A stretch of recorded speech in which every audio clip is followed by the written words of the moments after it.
If I asked you what was common between these very illustrious names, what would you say?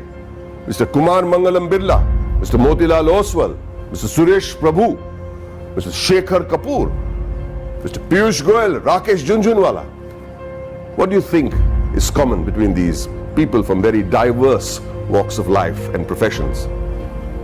Two letters, two simple letters, C and A. Two letters so powerful that if you join them and put them before a name, it not only becomes a professional qualification, but it represents willpower, dedication, intelligence, and the ability to march on come what may. To the rest of the world, these two letters mean chartered accountant. But to me, it means something completely different. Committed achievers. Let me tell you a story about a committed achiever. A young girl was wrongly prescribed penicillin for a common cold. What happened was that she became visually impaired. A 9-year-old became blind. She decided to become a chartered accountant. Her name was Rajni Gopal.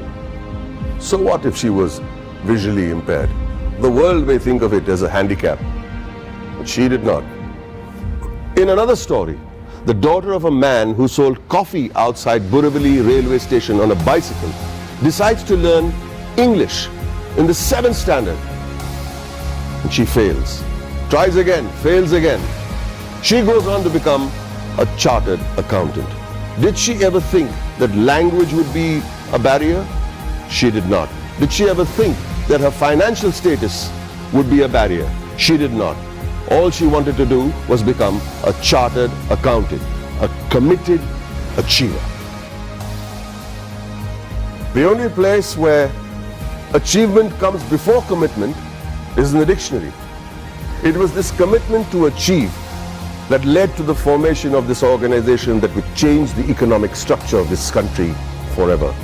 ICAI, the Institute of Chartered Accountants of India. The leaders of this nation were visionaries. They knew the role chartered accountants would play in developing the country, which is why on the 1st of July 1949, a year even before the Constitution of India was formalized, an Act of Parliament gave birth to ICAI. Today, ICAI counts itself amongst the oldest professional institutions in the country. Born as a regulator of accounting profession to aid the economic growth of the nation, it is the second largest professional accounting and finance body in the world in terms of members, with a current roster of about 2.5 lakh members and counting as I speak, with a presence of about 71,000 female chartered accountants and 3.5 lakh girl students. ICAI holistically carries the mission of transforming the nation from women's development to women-led development. During its eventful journey of 70 years, ICAI has become an integral part of the Indian economy, taking it on the path of the fastest growing economy in the world. With its emphasis on financial reform, ICAI radiates with shining milestones that stand as the acknowledged cornerstone of India's economic growth. In the year 1956, chartered accountants were recruited for the first time in the commercial audit branch of CA and G.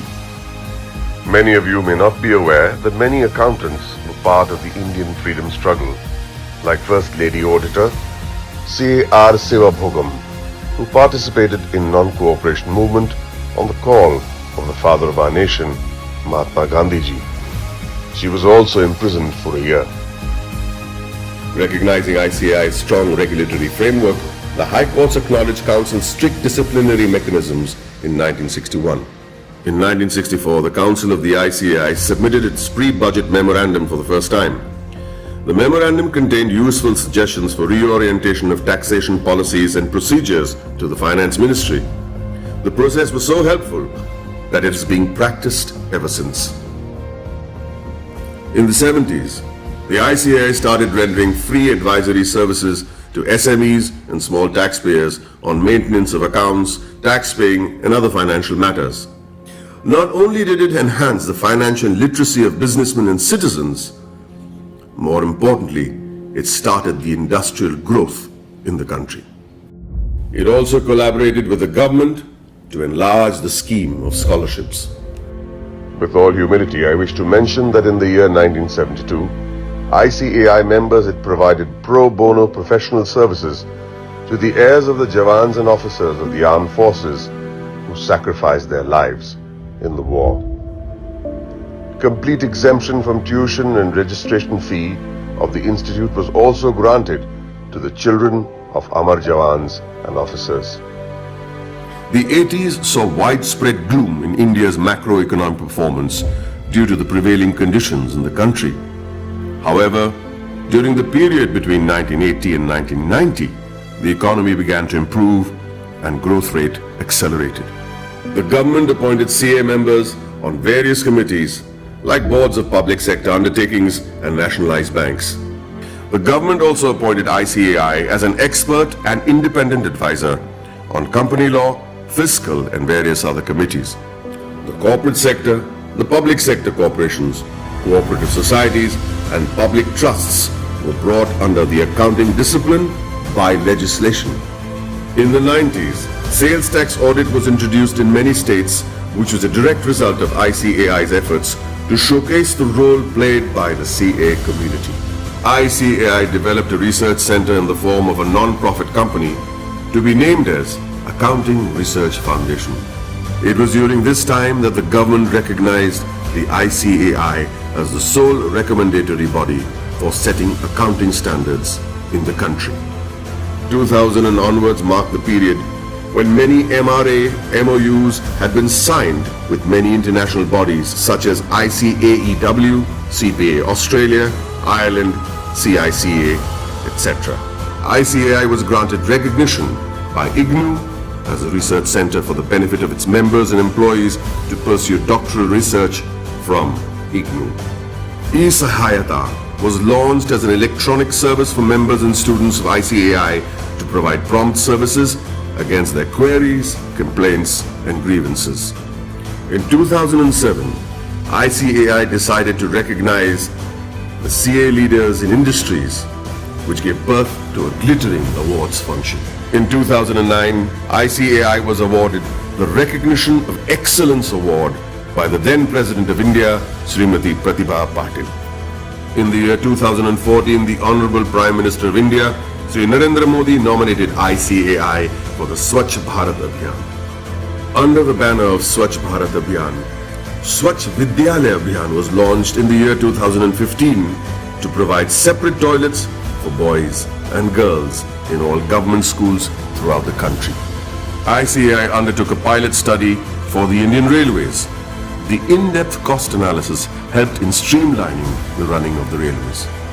Considering the importance of the legislation, namely black money, and the imposition of Tax Act 2015, CBDT decided to go all out and conduct workshops with ICAI to clarify any doubt the assessees may have had. ICAI was chosen as the preferred institution to partner with the Government of India to create awareness and maximize the potential of the Income Declaration Scheme 2016. ICAI, jointly with the Ministry of Finance and the Ministry of Commerce and Industry, organized events at more than 470 locations across the country. It was attended by more than 42,000 citizens, including chartered accountants, company secretaries, advocates, and members from trade and industry. ICAI's contribution to the scheme was acknowledged by Shri Arun Jaitley, Honorable Minister of Finance and Corporate Affairs. For the benefit of its members, ICAI established the Indian Institute of Insolvency Professionals of ICAI. ICAI extended its technical and infrastructural support towards the accounting reforms of various government offices. This meant moving from cash to accrual system of accounting after assessing the tremendous positive impact on national financial reporting. It was also an important year for the Indian economy, with GST being touted as the game changer, leading to one nation, one tax. ICAI, as always, was there to partner the government towards effective and smooth implementation of GST throughout the nation. As a result, ICAI and CA members became a proud knowledge partner for GST success. For a clearer understanding of GST, ICAI carried out more than 3,000 programs benefiting more than 2.5 lakh participants. ICAI also established GST Sahayata desks all across the country to facilitate small businessmen, traders, shopkeepers, and the public at large. ICAI has created a milestone by launching various incubation centers. In line with the Prime Minister's vision to support startups, ICAI is providing massive platforms to help CAs start their businesses. Not many people know that there is an accountancy museum in India, or that the ICAI is the first accounting body in the world to start a digital accounting and insurance board, or that there are 3 forensic labs in India to monitor financial bungling and frauds. With this, the ICAI is keeping its eyes and vision firmly on the future. The ICAI has a very strict code of ethics. Its motto is taken from the Upanishads, Yayeshu Sapteshu Jagriti, which translates as the one that is awake in those that sleep. Here's to the guardians who stayed awake and protected us while the rest of us slept. I'd like to salute this institute for the work it has done in the past 7 decades and wish them the very best in the years to come.